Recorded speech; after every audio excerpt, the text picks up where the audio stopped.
Assalamu alaikum warahmatullahi wabarakatuh. Hordoftoota fi kabajamtoota daawwattoota keenya. Lafti amma irra ilaalu yaanu hona kaaree 450 magaalaa Dirreedawaa ganda Jarbaa Awwadaay mana haalaan ajaa'ibaati. Manni kun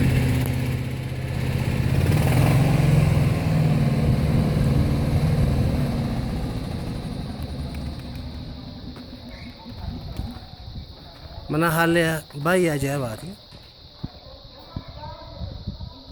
Haalaan nama ajaa'ibsiisaa mana bareedaadha.